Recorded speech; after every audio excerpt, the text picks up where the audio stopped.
gudoomiyaha golaha deegaanka degmada Boorama Maxamed Axmed Warsame Baradhe oo weeliyo xogayaha dawladda hoose degmada Boorama Injineer Cabdullaahi Cudad qaar ka mid ah mudanayaasha golaha deegaanka degmada Boorama ayaa maanta waxay si rasmi ah u dhagax dhigeen laba wado oo casri ah kuwaas oo si rasmi ah u hirgelinayso dawladda hoose degmada Boorama wadooyinkani oo kala wadada isku xidhi doonta Harawa iyo dugsiga sare aadan isaaq ee magaalada Boorama iyo sidoo kale wadada isku xidhaysa xaafadda Shaale Jowhar iyo deegaanka Dhamuug ee aaga shirkadaha ugu horeyn daba waxaa halkaasi ka hadlay injineerka dawladda hoose degmada Boorama Maxamed Sheekh Faarax iyo xildhibaan Rabiile Xaaji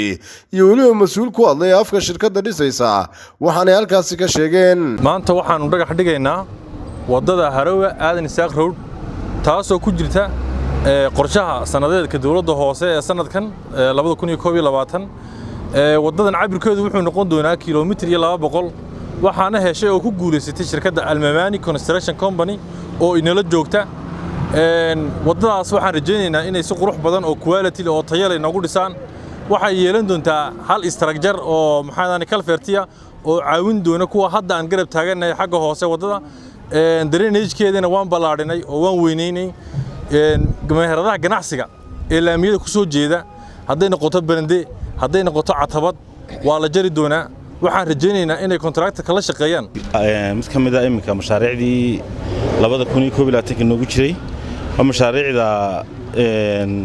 aan wada fulino hay'adaha qaramada midoobay ee Belgiga waxaan filayaa sanadka gabagabadiisa inay ku soo beegmeen oo ay ku soo dhaceen waqti doorasho mashaariicdu dib u dhacday marka waxaan jecelahay oo kula dardaarmayaa contractorska inay saab la socdaan oo mashaariicda waqtigeeda fuliyaan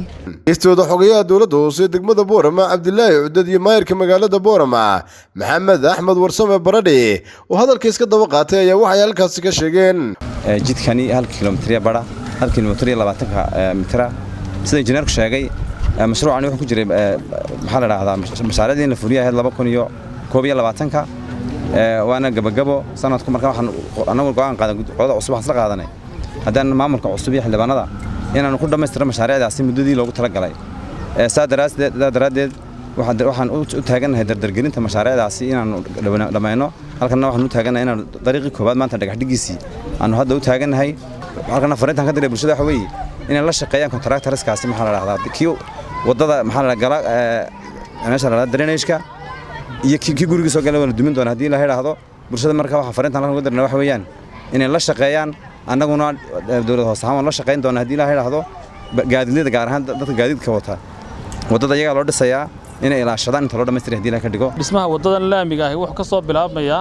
hotel Harawa wuxuuna ku joogsanayaa aadan saaq intuu dhaafo ayuu laamidii kala halka kaga dhacayaa maxkamadda agteeda insha Allah waxaan rajaynaynaa waa 1 kiiloomitir iyo 200 oo mitir waxaana heshay shirkadda Almamani Construction Company waxaan rajaynaynaa in mashruucaasi uu noqdo mashruuc ay ka faa'iideysato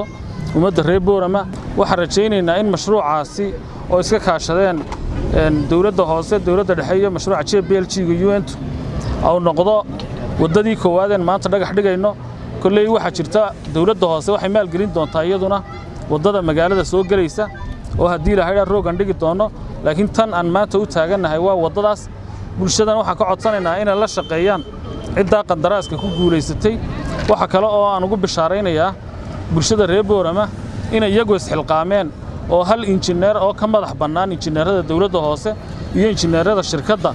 ay iyagu mushahar u qoreen gaara si uu ugu ilaaliyo bulshada in wax wanaagsan halka ka soo baxo taasina ganacsatadii isxilqaantay waan uga mahadnaqaynaa waxaan rajaynaynaa in wadada maanta la dhagax dhigay ay ku dhamaato muddo 4 bilood gudahooda haddii Ilaahay yiraahdo mar kale dhagax dhigga wadada labaad ee isku xidhi doonta xaafadda Shaale Jowhar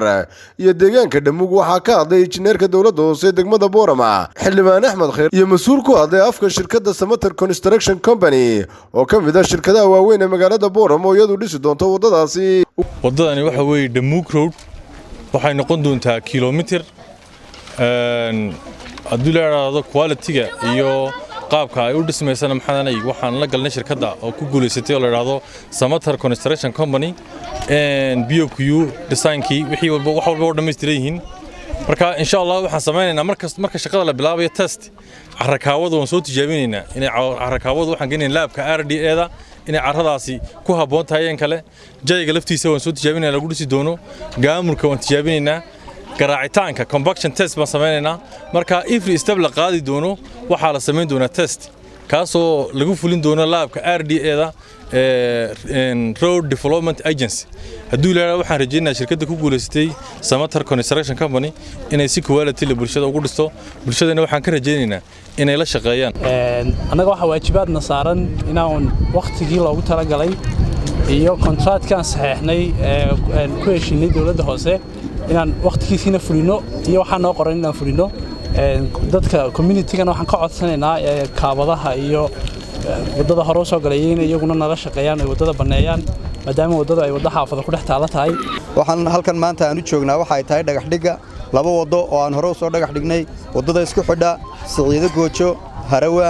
iyo Aadan Isaaq ilaa kaalinta Cabdi Xasan ama Almadiina sida loo yaqaano maanta halkan imika waxaan joognaa wadadii Dhamuug ilaa iyo Sheekh Cali isku xidhaysay wadadii mareysay dhammaantiin dadweynaha reer Booramo waxaan ugu baaqayaa cashuurta si fiican u bixiya annaguna waxaan idin ballan qaadaynaa waxa aad bixisaan inay ka muuqdaan magaaladiina ugu dambeyntii xogayaha dawladda hoose degmada Booramo Injineer Cabdullaahi Cudad iyo maayirka magaalada Booramo Maxamed Axmed Warsame oo halkaasi ka hadlay ayaa waxay dadweynaha kala duwan kula dardaarmeen tan waa wadada labada Dhamuug Road sida injineerku sheegay waa wadada 1 kilomitir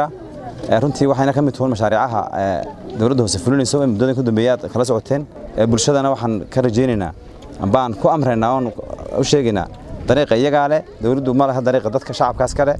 inay ilaashadaan waxaynu joognaa inaan dhagax dhigno wadadii labaad oo ah wadada isku xidhaysa Dhamuug Road kaga dhici doonta Sheekh Cali Jawhar hadii Ilaahay yiraahdo laamida wadada waxa ku yaala geedo badan waxaan rajaynaynaa hadii Ilaahay geedahaas in laga jari doono oo wadadaasi noqon doonto wado magaalada iyo isku xidha Dhamuug kadibna soo kordhisa ganacsi iyo horumar iyo bilicba Hussein Atiya Gafna Universal TV Boorama